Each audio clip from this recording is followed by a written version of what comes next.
Eren Yeager नाम सुनते ही ज्यादातर लोगों के दिमाग में दो में से एक चीज आती है, या तो एरन येगर वाज राइट 導くのはエレン・イェーガーです。 या तो एरन येगर वाज रॉन्ग। ये कुछ लोगों के लिए हीरो है और कुछ लोगों के लिए विलन है, या तो इस साइड या तो उस side, always judging in black and white. इस वीडियो में हम नहीं बात करेंगे कि एरन सही था या गलत। इस वीडियो में हम तुम मेरे साथ ये चीज करोगे, हम एरन को जज नहीं करेंगे। हम अपनी जजमेंट वाला चश्मा उतार कर एम्पैथी वाला पहनेंगे and we will put ourselves in the shoes of Eren Yeager instead of side होकर जजमेंट पास करने में। क्योंकि इस चैनल पर वी ट्राई कैरेक्टर्स को समझने का, अंडरस्टैंडिंग और एम्पैथी यूज करके उनकी जिंदगी जीने का। तो instead of passing judgment on Eren, आओ अपने आप को उसकी सिचुएशन में डालते हैं और ट्राई करते हैं समझने का कि एरन खुद को क्या समझता होगा, हीरो, विलन या समथिंग एल्स।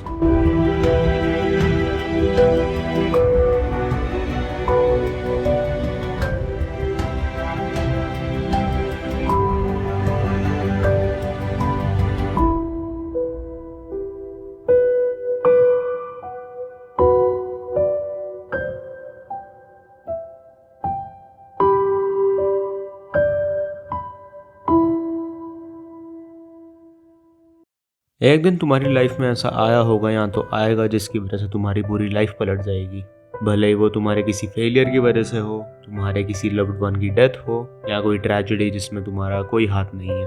और लव्ड वन की डेथ में I am considering death of your pets too. अगर तुम्हारा कोई पेट दुनिया छोड़कर गया है, I know it is very tragic and life changing as well. तो अगर तुम उस चीज़ से गुजरे हो तो उसको भी एक्नॉलेज करते हैं और यूज़ करते हैं अपनी एम्पैथी को फ्यूल करने के लिए। हम में से जिसने भी ट्रैजिक सिचुएशन फेस करी है, दे नो कि ट्रेजेडी जस्ट अराइव्स, चीजें नॉर्मल होती है और बैम, एक सेकंड में सब कुछ इज चेंज्ड। और अब you are expected to make something out of this new reality जिसमें तुम धकेले गए हो। एरन के साथ शुरू में यही होता है। शिगाशिना, उसका घर, उसकी पूरी दुनिया, एक छोटा सा शहर जो दीवारों के पीछे छुपा हुआ था। एरन सोचता था कि वो सेफ है, जो कुछ भी दीवारों के बाहर है उनसे। लेकिन एरन को ये दीवारें प्रोटेक्शन के साथ साथ एक पिंजरा भी लगती थी। 知りたいんだ。外の世界がどうなっているのか。何も知らずに一生壁の中で過ごすなんて嫌だ。क्यों जिस दुनिया में वो पैदा हुआ है उसी में आजाद नहीं है। और उसको इस आजादी की क्रेविंग इतनी ज्यादा थी कि 10 साल की उम्र से ही वो सर्वे क्रॉप्स ज्वाइन करना चाहता था, जो लोग वॉल्स के बाहर जाकर एक्सप्लोर करते हैं, भले ही ज्यादातर उनमें से मारे जाते हैं।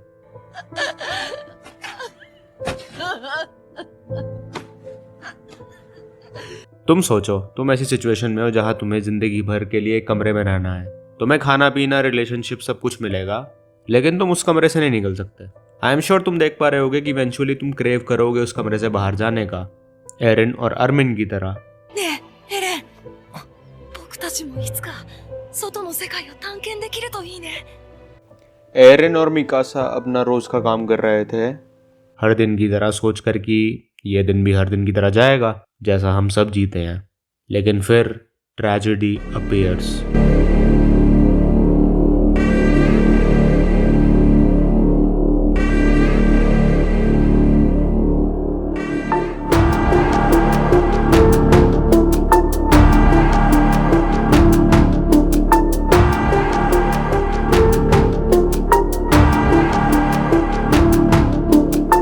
जिन दीवारों की वजह से एरन और सब लोग फील करते थे वो कुछ पलों में ही टूट गए।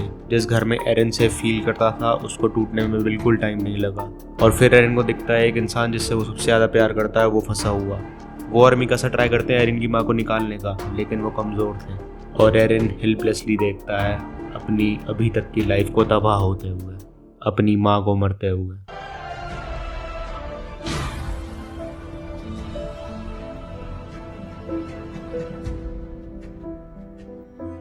इसके बाद डिपेंडिंग ऑन पीपल, कुछ लोग लाइफ पर गिव अप कर देते हैं, कुछ लोग नई तरीके ढूंढते हैं कोप करने के लिए। लेकिन एरन फेल्ट रेज।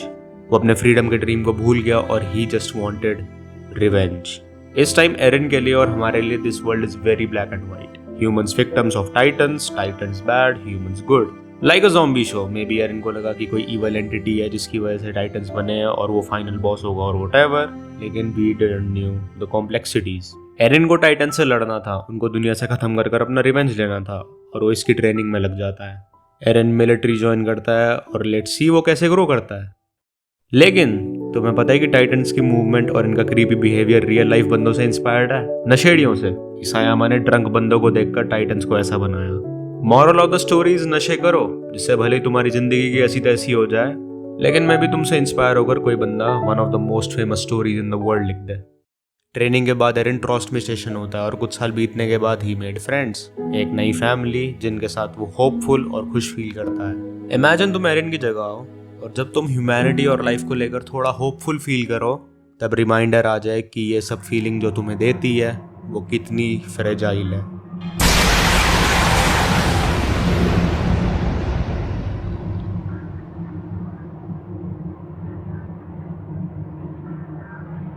कोलोसल टाइटन वापस आया।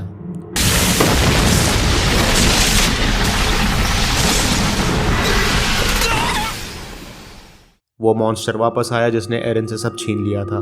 इट्स लाइक उसको पता था कि एरिन अच्छा फील कर रहा है। Eren felt secure and confidence अपनी स्ट्रेंथ में इस टाइम पर। ही फेल्ट अब वो हेल्पलेस नहीं है अपनी ट्रेनिंग के बाद। वो टाइटन्स के सामने खड़ा हो सकता है, लेकिन अगेन जो भी सिक्योरिटी वो फील करता था वो कुछ सेकंड में खत्म हो जाती है। एरिन की अभी तक की ट्रेनिंग ने सैडली उसको फॉल्स सिक्योरिटी ही दी और उसको टूटने में ज़्यादा टाइम नहीं लगता और वो देखता है अपने दोस्तों को मरते हुए।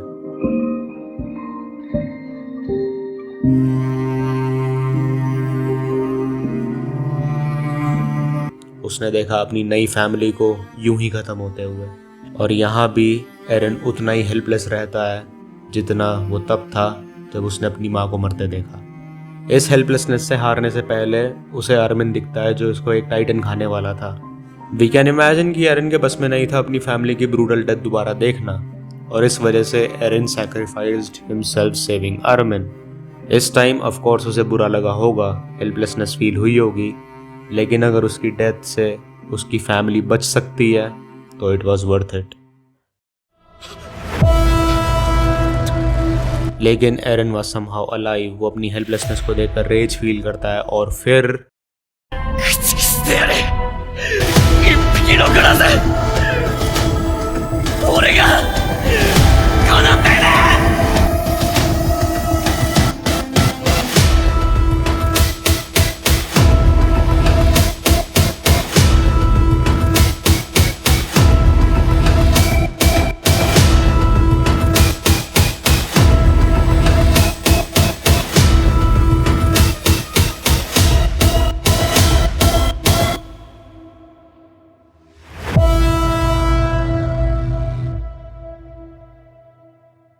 एरिन के पास अब सही में पावर थी टाइटन से लड़ने के लिए, प्लेइंग फील्ड इक्वल करने के लिए। लेकिन ये हुआ कैसे? ये क्वेश्चन सबके मन में आए तो सोचो how Eren must have felt. उसके पास हजारों सवाल होंगे अपनी पावर के बारे में, लेकिन साथ ही साथ एक एम्पावरमेंट भी फील करी होगी उसने कि अब वो लड़ सकता है। उसका रिवेंज वाला ड्रीम सीम्स पॉसिबल नाउ और मे भी जो सपना वो बचपन में देखता था आज़ादी का, वो पूरा हो सकता है अब। एक चीज़ मुझे पॉइंट आउट करनी है जो मे भी तुमने नोटिस करा होगा या नहीं करा होगा, लेकिन this anime, this story does a very good job conveying Eren के इमोशंस उसकी आंखों से। हर सीन में तुम देखकर बता सकते हो कि एरिन क्या फील कर रहा है। जैसे बाकी के एनिमे में हम देख सकते हैं मेजर मूवमेंट्स जैसे गुस्सा, हैप्पीनेस एंड ऑल, लेकिन somehow I feel like attack on Titan में एरिन के कॉम्प्लेक्स इमोशंस भी दिखते हैं, जैसे depression, doubt, hope, ambition. Eren की आंखों में ये सब दिखता है and I love it. Eren की पावर्स को बाकी इंसानों ने एज अ न्यू होप की तरह नहीं देखा, पहले उसको एक डेंजर की तरह देखा। 果たして彼に人類の命運、人材、資金を託すべきなのかどうか。 फिर जस्ट एज अ वेपन। एक सेकेंड, स्टोरी कंटिन्यू करने से पहले मुझे एडिटिंग करते हुए एक चीज दिखी जो मुझे तुम्हें भी दिखानी है। あいつは子供の姿でこっちに紛れ込んだ巨人に違いない。 ये रैंडम कैरेक्टर को ट्विस्ट पहले से ही पता था। वाओ, सोचो एरिन पर कितना ज्यादा प्रेशर होगा उस टाइम, लोग जब उसको ऐसे देख रहे होंगे। एट टाइम्स एरिन को लगा होगा कि वो इंसान ना होकर बस एक टूल है, a tool to be used. लेकिन थैंकफुली एरिन को लीवाई ने अपने अंडर ले लिया। लीवाई जिसके ग्रुप का नाम सुनते ही लोगों को गूज़बम्स आते थे, लीवाई जिसकी आंखों में एक गुस्सा था, एक ऐसा गुस्सा जो बहुत शांत था, जो बहुत फोकस था। लेकिन he was the only person जिसने एरिन की लाइफ की वैल्यू करी एज अ ह्यूमन भी। लीवाई समझता था कि एरिन एक चांस है ह्यूमैनिटी का टाइटन से इक्वल फुटिंग पर लड़ने का। Eren was a very important figure लेकिन एरन इंसान भी था, ये भी लीवाई समझता था और वो अपने तरीकों से ये बात दिखाता था।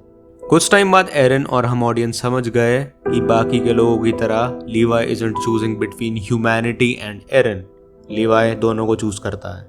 सबसे पहले सीन से ही यहाँ लीवाई बेसिकली कह रहा है कि मैं ही मार सकता हूँ इसे, तुम्हारे बस की नहीं है तो इसको मेरे ऊपर छोड़ दो। だとしても俺の敵じゃないがな。だがお前らはどうする？こいつをいじめた奴らもよく考えた方がいい。本当にこいつを殺せるのか。एरन को अरविन और उसकी लीडरशिप भी दिखी। मैं वीडियो बनाऊंगा कि why Armin is the best leader in all anime, but अभी के लिए एरन के पर्सपेक्टिव से देखते हैं। एरन सीखता है कि किसी का भी सैक्रिफाइस मीनिंगलेस नहीं है। जिन बंदों ने अपनी जानें दी हैं, अगर एरन उनके गोल्स को पूरा कर देता है तो उनके सैक्रिफाइसेस मीनिंगफुल हो जाते हैं। बेसिकली तुम और मैं, हम लोग जो जिंदा हैं वो डिसाइड करेंगे कि जिन लोगों ने हमारे लिए अपनी लाइफ सैक्रिफाइस करी है वो वर्थ इट थी या नहीं, जो अरविन अपनी फाइनल स्पीच में भी बोलता है। いや違う、あの兵士たちに意味を与えるのは我々だ。あの勇敢な死者を、哀れな死者を思うことができるのは聖者である我々だ。लीवाई और उसकी टीम को पता था कि एक बंदे की स्ट्रेंथ ढूंढकर उनको मजबूत कैसे करना है, जो एरन भी सीखता है। जैसे मीकासा स्ट्रांग थी, अरमिन जिसकी स्ट्रेंथ ज़्यादा नहीं थी लेकिन वो टैक्टिकली बहुत स्मार्ट था, साशा खाना चुरा सकती थी। लीवाई की टीम में आने के बाद एरन देखता है कि strength doesn't always mean physical, और सिर्फ फिजिकल स्ट्रेंथ काम नहीं आएगी, और वो उस हिसाब से टीम वर्क सीखता है। लीवाई और उसकी टीम की वजह से एरन अपनी पावर्स पर कंट्रोल करना भी सीखता है। कुछ मूवमेंट्स थी जिसमें एरन अपनी पावर्स से कंट्रोल खो देता है, エレン लेकिन thanks to his new ways वो खुद पर कंट्रोल कर लेता है।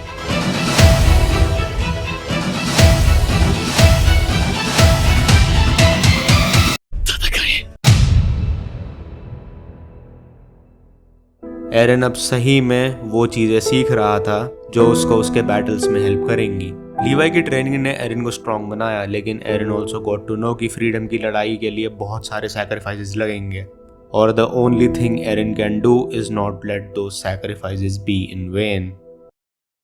आगे एरन और लीवाई की स्क्वाड को टाइटन्स के बारे में और पता करना था, और वो इसके लिए निकलते हैं। सब कुछ प्लान्स के हिसाब से जा रहा था until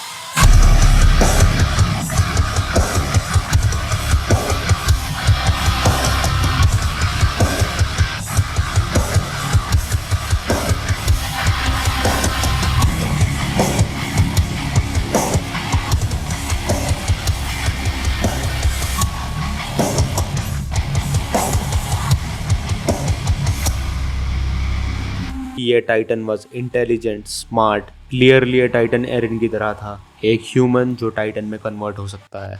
let's take a moment और सोचते हैं कि तुम एरन की जगह होते तो क्या फील करते। जो पावर्स को लेकर तुम और पूरी ह्यूमैनिटी होपफुल फील कर रहे हो, अगर तुम्हें पता चले कि तुम्हारे एनिमीज के पास भी वो है तो तुम्हें कैसा फील होगा।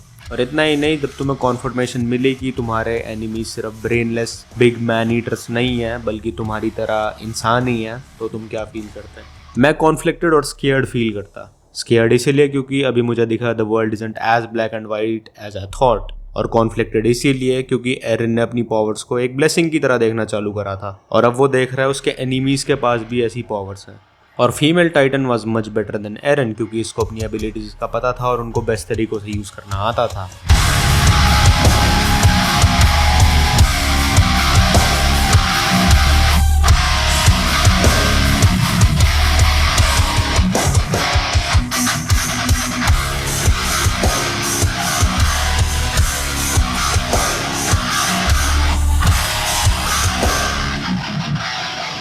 जिस वजह से पहली बार एरन उसको नहीं हरा पाया।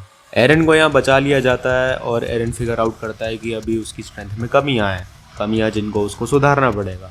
और हम अज्यूम कर सकते हैं कि एरन का रिजॉल्व इन जैसे बंदों से मिलने के बाद, इनके साथ रहने के बाद बहुत ज़्यादा हो गया था। तो इंस्टेड ऑफ फीलिंग होपलेस वो इसको एज अ मोटिवेशन लेता है। और फिर अरमिन की वजह से they figure out female titan was Annie. अब let's take a moment again, ये मैं बहुत बार बोलूंगा इस वीडियो में, टू इमेजिन एरन की फीलिंग्स इस टाइम पर। श्योर ये वाला बिट्रेयल ने उसको उतना हर्ट नहीं करा जितना राइनर वाले ने करा, क्योंकि वो एनी से इतना क्लोज नहीं था। लेकिन स्टिल ये एरन की पहली रियलाइजेशन थी कि जिन लोगों को वो अपना कॉमरेड मानकर बैठा है वो भी दुश्मन हो सकते हैं, और the mixture of hurt by betrayal और कंफ्यूजन बाहर आते हैं एज रेज।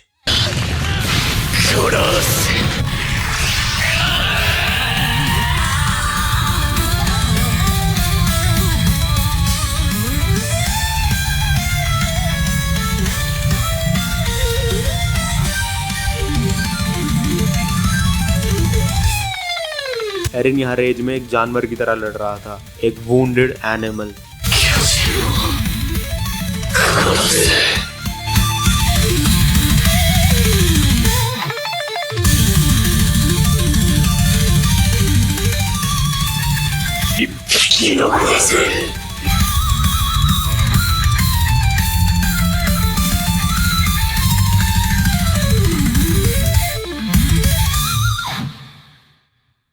एरन को लीवाई बचाता है इस रेत से इस टाइम पर, और एनी क्रिस्टलाइजेस हरसेल्फ। एरन ने बहुत ज़्यादा यूजलेस फील करा होगा क्योंकि एट दिस टाइम सबको पता है कि they can't trust their own as well, लेकिन एनी की इस स्टेट में उनके पास कोई हिंट भी नहीं था अब। लेकिन स्टिल एरन मूव फॉरवर्ड अपने और अपने दोस्तों के लिए।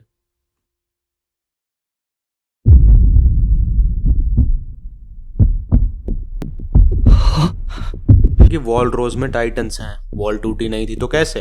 Clearly there were more traitors, लेकिन इससे पहले एरन उस पर ध्यान दे पाता, his world falls again. Reiner आता है एरन के पास, एरन का ट्रस्टेड कॉमरेड जो उसके लिए एक बड़े भाई जैसा था, एक बंदा जिसने एरन को स्ट्रॉन्ग करा, जिसने उसको लड़ना सिखाया, जो एरन की इंस्पिरेशन था, जिसके सामने एरन वल्नरेबल हुआ था। これが鎧の巨人で、こいつが超大型巨人ってやつ。俺たちの目的はこの人類すべてに消えてもらうことだったんだ。だがそうする必要はなくなった。戦士として最後まで責任を果たすことだ。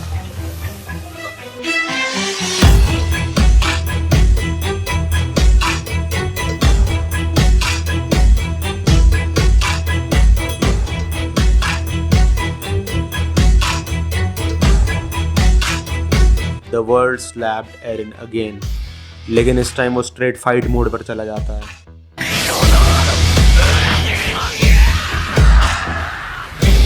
यहाँ में एरन की ग्रोथ भी दिखती है एज अ वॉरियर। राइनर और बी का बिट्रेयल एनी से बहुत ज्यादा बड़ा था, लेकिन स्टिल एरन जानवर की तरह नहीं लड़ा। Instead he fights like a trained fighter. तुम्हें पता होगा कि एरन की Titan form real martial artist से इंस्पायर्ड है, लेकिन जैसे जैसे सीरीज आगे बढ़ती है शो सटल तरीके से दिखाता है एरन की ग्रोथ एज अ फाइटर। पहले he was just a big guy punching, धीरे धीरे हम देखते हैं ही वॉज यूजिंग टेक्निक्स।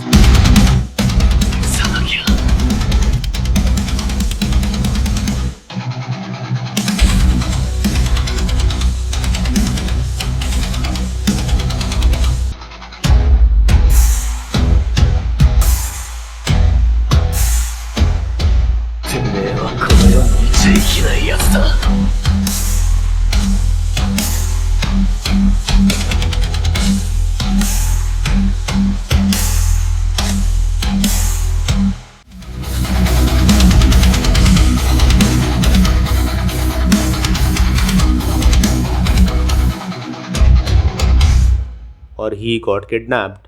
एरन बात करता है राइनर और बी से, होपिंग टू सी कि उन्होंने जो करा वो क्यों करा, लेकिन what he realises is heartbreaking for him. 反省してほしいのか、謝ってほしいのか、それでお前は満足かよ。もうお前が知る俺らはいねえんだ。泣きわめいて気が済むならそのままわめき続けてろ。 जिन भी लोगों को उन्होंने मारा था उनके लिए कुछ फील नहीं हुआ। एरन की यहाँ फ्रस्ट्रेशन और उसके पेन ने राइनर को काफी इफेक्ट करा, लेकिन he doesn't know that, तो उसके लिए they were just ただの人殺しだ。何の罪もない人たちを大勢殺した大量殺人鬼だ。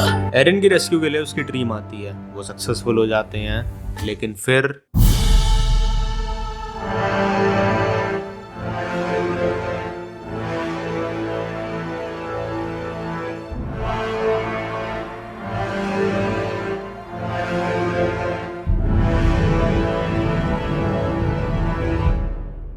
इमेजिन जिन लोगों को तुम फैमिली मानते थे, तुम्हें पता लगा कि वो तुम्हारी सबसे बड़ी सफरिंग का रीजन है। और फिर उसके बाद जिसने तुम्हें सबसे ज़्यादा दर्द दिया वो तुम्हारे सामने आ जाए। ये टाइटन ऐसा मानो एरिन के ट्रॉमा की एम्बॉडीमेंट था और again Eren felt powerless in front of his trauma. लेकिन मीकासा वहाँ थी और वो एरिन को दिखाती है कि हाँ, तुम जिन पर ट्रस्ट करते हो वो ट्रेटर निकल सकते हैं, लेकिन there are still people like Mikasa जिन पर एरिन 100% बिना किसी डाउट के ट्रस्ट कर सकता है। और एरिन को इस चीज़ से स्ट्रेंथ मिली अपने ट्रॉमा को फेस करने के लिए।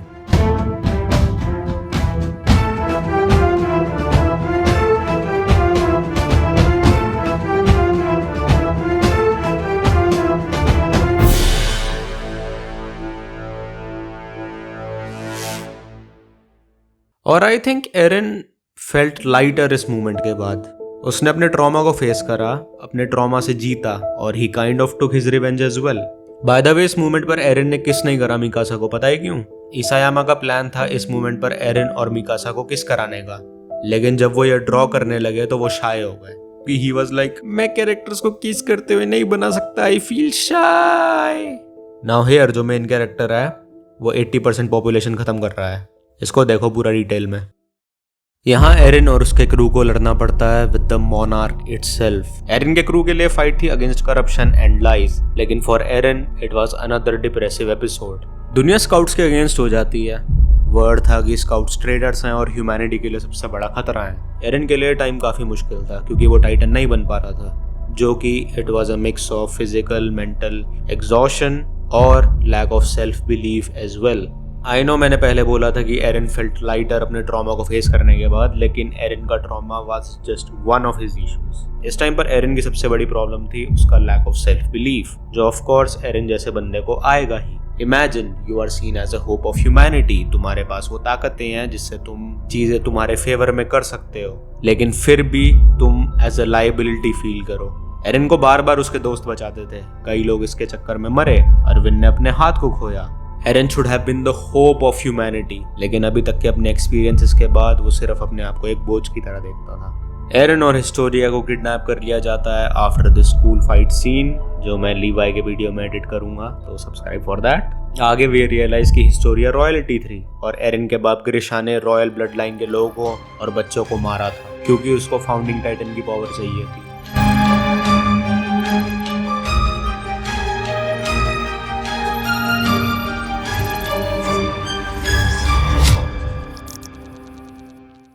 एरिन को पहले पता चला कि his comrades are not what they seem. फिर उसको पता चला जो उसके बड़े भाई जैसा बंदा था, he is not the person he thought. अब उसका बाप भी इसी कैटेगरी में ही है।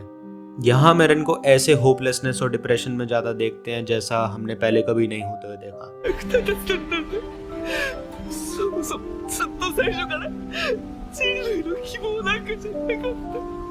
हिस्टोरिया को रॉड्रीज बोलता है टाइटन बनकर एरिन को खाने के लिए, सेइंग कि Historia was the chosen one. लेकिन सच बात तो ये थी कि रॉड्रीज खुद डरपोक बंदा था, लेकिन ग्रीडी भी था। इसको फाउंडिंग टाइटन की पावर तो अपने कंट्रोल में करनी थी, लेकिन बिना खुद को किसी रिस्क में डाले।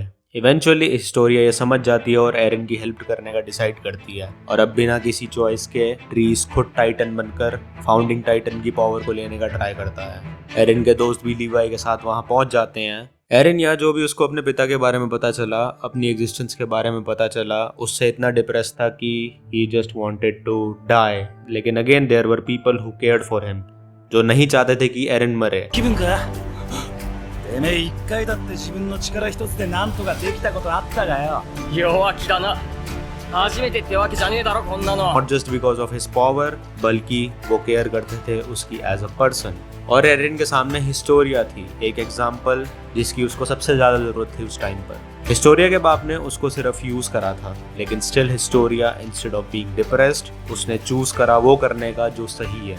जिसने एरिन को दिखाया कि उसके बाप ने जो भी करा वो एरिन की रिस्पॉन्सिबिलिटी नहीं है। Eren can choose to make a life for himself, जैसे हिस्टोरिया ने करा। और आगे भी वो चाहती तो रिफ्यूज कर सकती थी क्वीन बनना, क्योंकि वो अपने बाप से हेट करती थी, लेकिन she chooses to be the queen. और जो पावर्स उसको मिली थी, भले गलत बंदे की वजह से मिली हो, हिस्टोरिया चूज करती है उनको सही तरह यूज करने के लिए। एरिन यहाँ इन लोगों को, अपनी नई फैमिली को एक्सेप्ट करता है, और थैंक्स टू हिस्टोरिया वो अपने सेल्फ डाउट से आगे बढ़ जाता है और वो अपनी पावर्स यूज कर पाता है। 自分を信じること。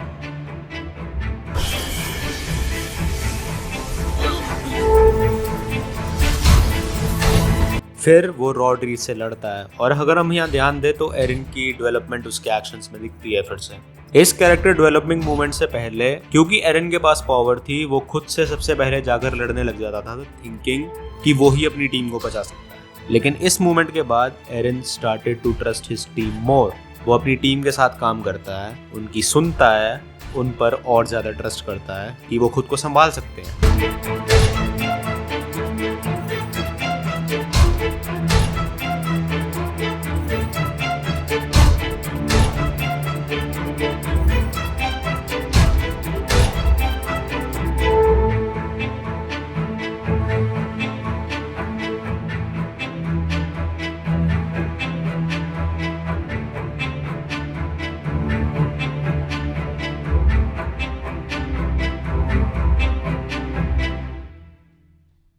और आई लव जब एनिमे ऐसे बिना किसी कैरेक्टर के समझाए कैरेक्टर्स के चेंजेस दिखाते हैं। जो चेनसॉ मैन बेस्ट करता है और वो मैंने इस वीडियो में बात करी है जो तुम देख सकते हो, लेकिन पहले ये वाली देखो।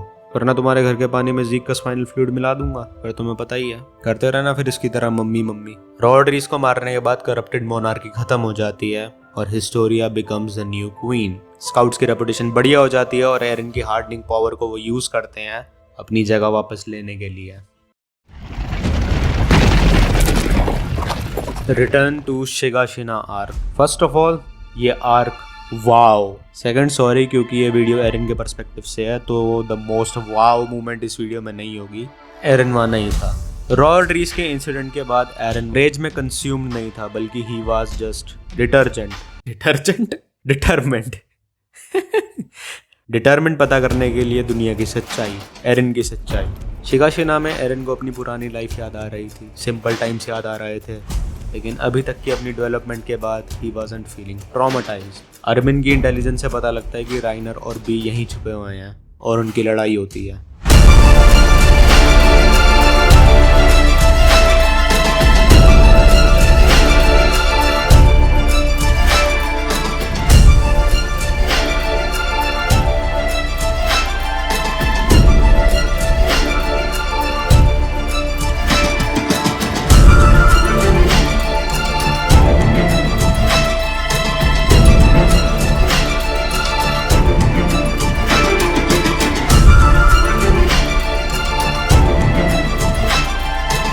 कि एरिन यहाँ अपने कॉमरेड्स पर ट्रस्ट करता है और ये ट्रस्ट वाली चीज हम और देख सकते हैं जब एरिन अपनी टीम पर ट्रस्ट कर उनको राइनर से डील करने देता है और बी के पास चले जाता है।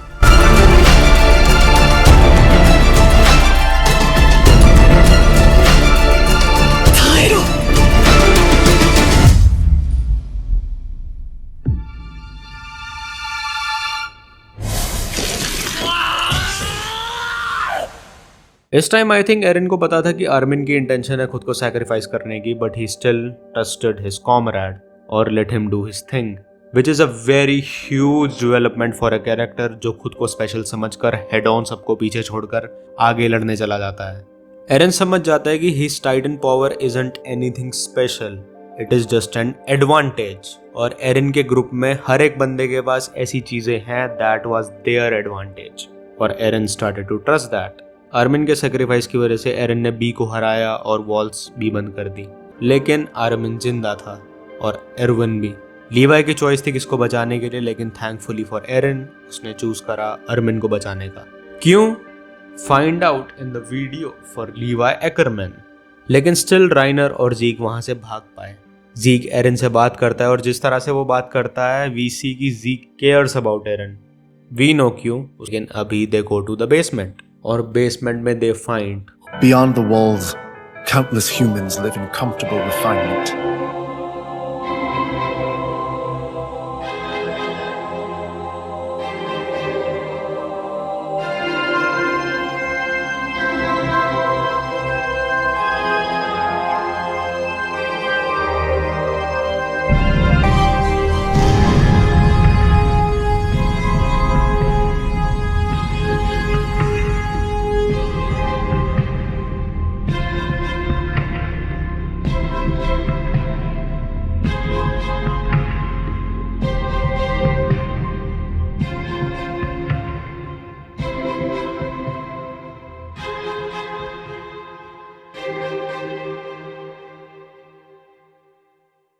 टाइटन्स उनके एनिमीज कभी थे ही नहीं, बल्कि पूरी दुनिया स्पेशली मार्ली उनके दुश्मन थे।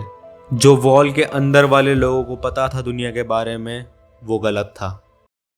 ये रेवोल्यूशन और ये वॉर एरन के लिए बहुत हार्ड थी, लेकिन स्टिल एरन इस टाइम पर बहुत अच्छा फील कर रहा था। हाँ, there are lot of issues, लेकिन जो उसकी नई फैमिली थी वो उसके साथ थी, और शिगाशिना को वापस लेने के बाद एरन को क्लोजर भी मिला होगा। तो Eren was feeling the best he can after so many years surrounded by the people he loved, और उसको ऑनर भी मिला। He was one of the heroes. और जब सेरेमनी में मेडल लेकर वो क्वीन हिस्टोरिया के हाथ पर किस करता है, ही सीज एवरीथिंग। 何をしてる？立てよ父さん。忘れたのか？何をしにここに来たのか？犬に食われた妹に報いるためだ。エンハの仲間に、ダイナに、クルーガーに報いるために。見続けるんだ。死んでも、死んだ後も。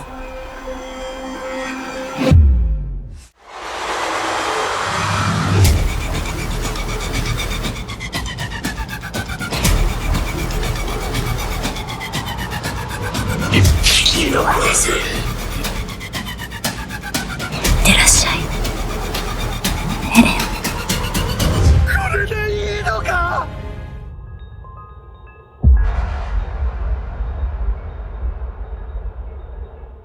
अभी तक हमने एरन के कैरेक्टर के बारे में बहुत डिटेल में बात करी, उसको समझने का ट्राई करा, उसकी जगह खुद को रखने का ट्राई करा। नाउ थिंक अबाउट इट, इस मूवमेंट से पहले Eren just got closure, Eren was at peace, और अब सडनली उसको पता चला कि उसकी मेजर लाइफ ट्रेजेडी और जो बिगेस्ट ट्रेजेडी इस वर्ल्ड की होगी वो एरन ने करी है। How will it affect you इतने सारे क्रूशल मूवमेंट और कैरेक्टर डेवलपमेंट के बाद? आई थिंक सबसे पहले most of us would be in denial, लेकिन जैसा एरन बताता है आर्मिन को, अब उसको फ्यूचर और पास्ट में कोई अंतर नहीं लगता, and most people would break here only. लेकिन आई वुड आर्ग्यू कि एरन की अभी तक की डेवलपमेंट के बाद ही was much stronger and hopeful. Eren बार बार ट्राई करता है कि कुछ तो चीज़ें चेंज होंगी। एरन का ओशन वाला रास्ता, जिन लोगों से वो आगे मिलता है उनके साथ कॉन्वर्जेशन, मीकासा कुछ तो अलग बोलेगी जब एरन उसकी फीलिंग्स पूछेगा मार्ली में, लेकिन सैडली नहीं। कई सारे अटेम्प्ट्स के बाद, कई महीनों तक, कई सालों तक एरन को कुछ भी होप नहीं मिली जिस पर वो टिक कर कह सके कि he doesn't have to do the things he will eventually do. इसके बाद एरन जो भी कर रहा था, लेट्स अंडरस्टैंड कि एरन ने वो चीज़ें अपनी मेमोरीज में कई बार देखी होंगी, लेकिन स्टिल इसका मतलब ये नहीं कि ये उसको अफेक्ट नहीं करती। जब वो क्रूगर बना, उसको दिखा मार्ली के लोग जो मार्लियंस नहीं थे, स्पेशली जो लोग एल्डियंस थे, उनको कितना बुरा ट्रीट करते थे। एल्डियंस को तो मार्ली ने ब्रेन वॉश ही कर दिया था, और वीनो की जो ब्रेन वॉशिंग के अपोजिट कुछ बोलता था, थोड़ा श्वेताब गंगवार की सुनकर क्रिटिकल थिंकिंग कर लेता था, उस एल्डियन का क्या होता था। नाउ वी नो कि क्यों बार बार अटैक ऑन टाइटन देखने के लिए बोलते हैं ये, क्योंकि he wants us to be like this, tall and handsome. Eren ने फैल्को को यूज करा लेटर स्काउट्स तक पहुंचाने में, लेकिन मैं चाहूंगा कि लेट्स नॉट अज्यूम कि he wasn't getting hurt from it. Sure Eren can't do anything about it, लेकिन वो देख सकता था कि फैल्को एक इनोसेंट और काइंड बच्चा है। 君はいいやつだ。長生きしてくれるなら嬉しいよ。 और एरन न्यू कि वो इसको राइनर की कॉन्फ्रंटेशन के टाइम पर यूज करेगा। इन इंस्टेंसेस पर एरन का ह्यूमैनिटी वाला पार्ट सबसे ज्यादा दबता था। फिर आती है मोमेंट जब एरन राइनर के सामने बैठता है। ビリー・タイバーの言う通り、俺は悪者だ。 राइनर वॉज शॉक्ड, और राइनर ऑल्सो फेल्ट गिल्टी, क्योंकि आइलैंड पर जो डेविल्स मारने वो गया था वो इंसान ही थे। They were not devils like he was taught. Reiner अपने एक्शंस का वेट नहीं सह पा रहा था, और ये पूरी कॉन्वर्जेशन राइनर के साथ वो समझाता है कि राइनर ब्रेन वॉश था, कि वो और क्या ही कर लेता। There was nothing personal about what Reiner did. Eren उसको ये चीज़ समझाता है। तो अब एरन और वॉल्स के लोग जब रिटेलिएट करेंगे तो वो भी पर्सनल कॉन्फ्लिक्ट नहीं होगी।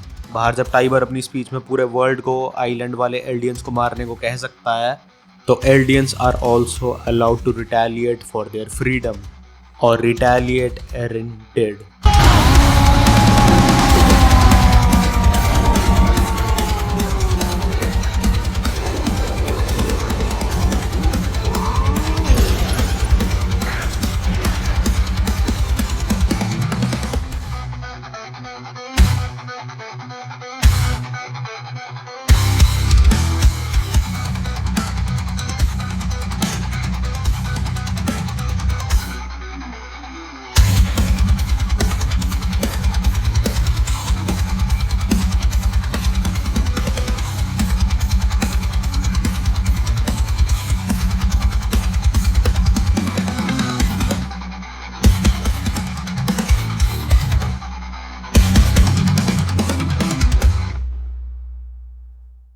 अभी के लिए एरन दिखाता है कि वो ज़ीक और स्काउट्स के साथ है ताकि वो ymir तक पहुंच सके।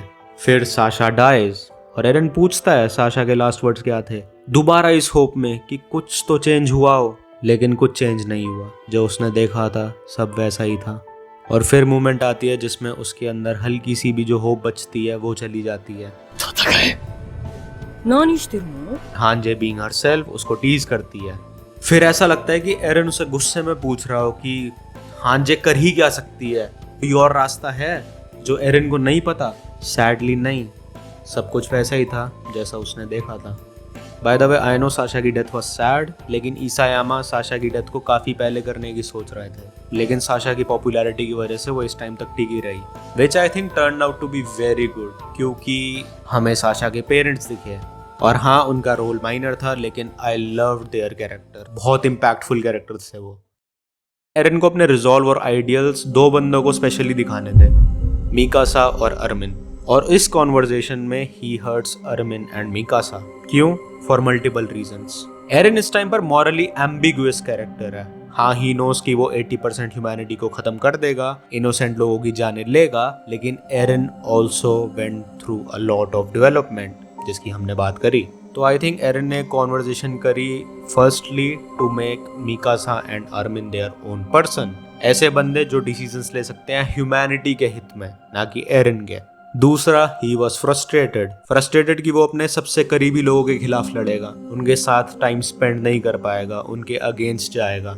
तीसरा, एरन का सेंस ऑफ जस्टिस और फ्रीडम इज वेरी ट्विस्टेड, जो वो मिकासा और अरमिन को दिखाता है। और this connects to the first point कि ये देखने के बाद इट हेल्प्स मिकासा और अरमिन वो डिसीजंस लेने में जो ह्यूमैनिटी को सेंटर में रख कर होंगे, ना कि एरन के। और ही नोस कि मिकासा और अरमिन और उसके बाकी ग्रुप वाले are good and kind people, तो वो एरन के ट्विस्टेड सेंस ऑफ जस्टिस से एग्री नहीं करेंगे, भले ही वो एरन से कितना भी प्यार करते हो। The war eventually starts.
Eventually Eren पहुंच जाता है ज़ीक के पास, जहाँ ज़ीक को पता चलता है कि एरन का कभी प्लान था ही नहीं एल्डियंस को यूथेनाइज करने का।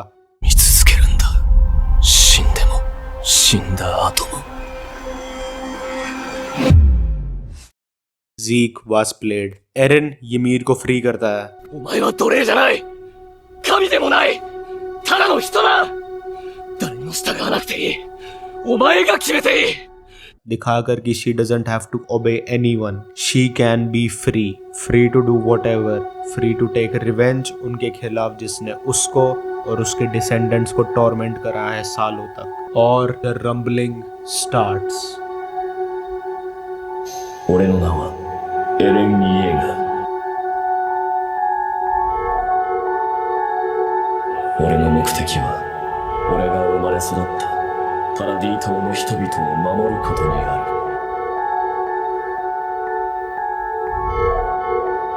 壁の巨人はこの島の外にあるすべての地表を踏み鳴らす。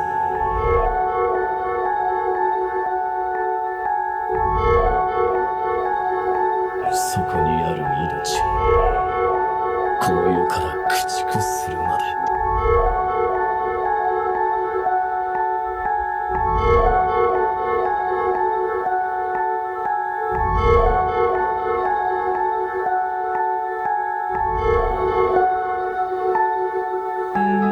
これが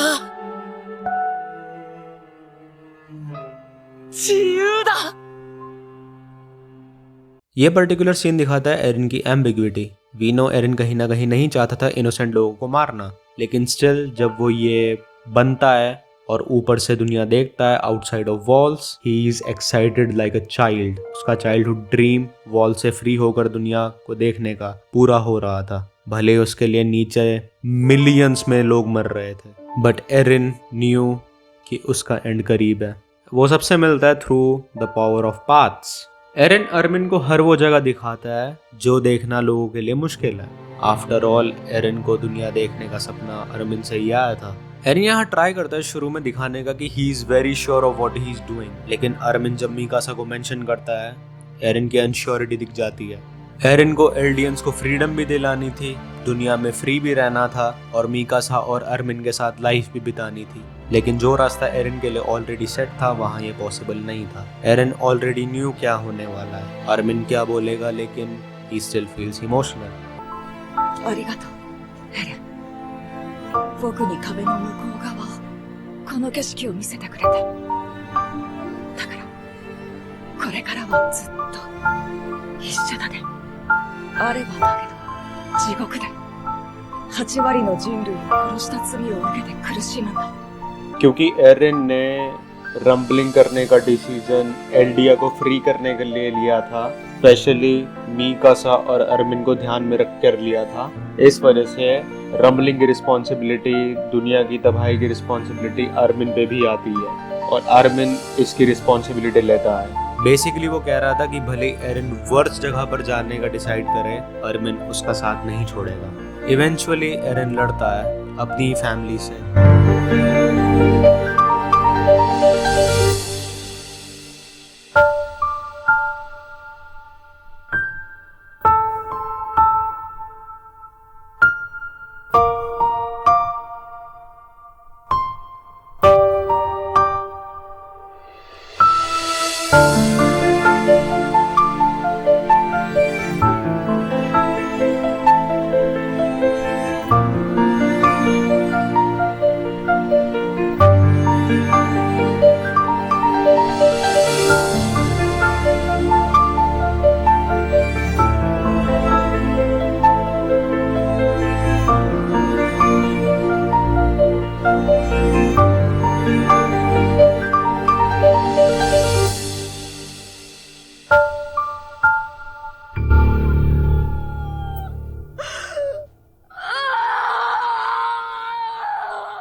एरिन ने टाइटन्स की एज को अपने साथ मार दिया और क्योंकि बाकी एल्डियंस जो लोग रंबलिंग में नहीं मरते उन्होंने भी एरिन को रोका। ये देखकर पूरी दुनिया ने एल्डियंस को एज अ डेविल्स देखना बंद कर दिया। For everyone the only devil was Eren. Eren ने अर्मिन के अलावा कुछ और बंदों से बात करी जिनको सच्चाई पता थी, तो उसकी विल वो लोग कैरी करेंगे। जैसा अरविंद ने कहा था, वो लोग एरिन के सैक्रिफाइस की केयर करेंगे और जितनी भी दुनिया बची है उसको एक पीसफुल जगह बनाने की कोशिश करेंगे जहां इंसान दूसरे इंसानों को इंसान की तरह ही देखें। बाय द वे, एक इंटरेस्टिंग चीज़ और बात करने से पहले कि एक थ्योरी है कि एरिन की ग्रेव पर मिकासा ने एरिन का नाम नहीं लिखा, उसने लिखा माई बिलव्ड, क्योंकि एरिन का नाम देखकर लोग उस ग्रेव को डिसरिस्पेक्ट करेंगे क्योंकि वो डेविल बन गया था ह्यूमैनिटी के लिए। तो एरिन की ग्रेव पीसफुल रहे इसलिए मिकासा ने उसका नाम नहीं लिखा उसकी ग्रेव पर। मेरे पास कोई कॉन्क्रीट प्रूफ नहीं है इस थ्योरी का, लेकिन it makes a lot of sense to me, तो आई बिलीव इट। और अब जिस क्वेश्चन से हमने वीडियो स्टार्ट करी थी उस पर आते हैं कि what did Eren thought of himself, what would you think of yourself अगर तुम एरिन की जगह होते। मैं अगर एरिन की जगह होता तो आई वुडंट जज माई सेल्फ एज गुड और बैड और हीरो और विलन। एरिन के साथ जो कुछ भी हुआ वो सब कुछ डिसाइडेड था, जो वो करेगा, वो कुछ भी करके वो चेंज नहीं कर सकता था वो। तो हाउ कैन यू जज अ पर्सन एज गुड और बैड, हीरो और विलन, जब उसके पास कोई चॉइस ही नहीं है। हीरो एक इंसान तब बनता है जब वो सही चॉइसेस लेता है ऐसी सिचुएशंस में जब दूसरी choices seems much more easier and preferable. Villain एक इंसान तब बनता है जब वो तबाही का रास्ता चुनता है। एरिन ने तो कुछ चुना ही नहीं, he never had a choice, it was intended by nature to do this thing। एक शेर जब पैदा होता है तो वो आगे जाकर जानवरों को मारेगा, ये उसकी चॉइस नहीं है, ये उसका नेचर है कि वो ये काम करेगा ही। he is slave to that nature, जो एरिन भी इस सीन में कहता है। 自由の奴隷だ。 लेकिन as humans we have choice. तो जब कोई इंसान जानवरों को मारता है तब हम उसको जज करते हैं एज गुड और बैड। लेकिन अगर किसी के पास चॉइस ही नहीं है तो वी कैन नॉट जज देम एज गुड और बैड। जब तक एरन के पास चॉइसेस थी he was on his path to become a hero. तो इसलिए वो ट्राई करता है फ्यूचर देखने के बाद भी कुछ अलग ढूंढने का, एक अलग चॉइस लेने का। लेकिन सैडली उसको कोई होप नहीं मिलती, उसको कोई चॉइस नहीं मिलती। तो इसलिए इफ आई वाज एरन मैं खुद को ना एज अ हीरो देखूंगा ना एज अ विलन। मैं खुद को देखूंगा एज अ विक्टिम, और not specially as a victim of destiny और विक्टिम कि मेरे पास चॉइसेस कभी थी ही नहीं। I would see myself as a victim of tendency of human, जो दो इंसानों के अंदर आती हैं जिससे वो एक दूसरे को इंसान की तरह देखना बंद कर देते हैं। A victim of hatred that humans have for each other, जो इतनी ज्यादा होती है कि हम हेट को जस्टिफाई करने के लिए लोगों को पनिश करते हैं जिन्होंने हमारा कुछ नहीं बिगाड़ा था, क्योंकि कभी उनके पुरखों ने कुछ करा था। और ये हेट इज नॉट जस्टिफाइड, क्योंकि आई एम श्योर कि हम सबके पुरखों में कोई ना कोई मर्डर होगा, कोई ना कोई रेपिस्ट होगा। तो अगर आज कोई हमारे माँ या पापा को मारने लग जाए, उनको देखकर थूके, तो तुम्हें कैसा लगेगा बताओ। और सैडली हेट्रेड फिक्शनल नहीं है। इस हेट्रेड की वजह से कई लोग आज भी सफर कर रहे हैं इस दुनिया में। And I think we can all agree कि दे आर विक्टिम्स। तो I am sure Eren saw himself as a victim. Video पसंद आ गई तो लाइक, ज़्यादा पसंद आ गई तो सब्सक्राइब। वीडियो देखने के लिए धन्यवाद।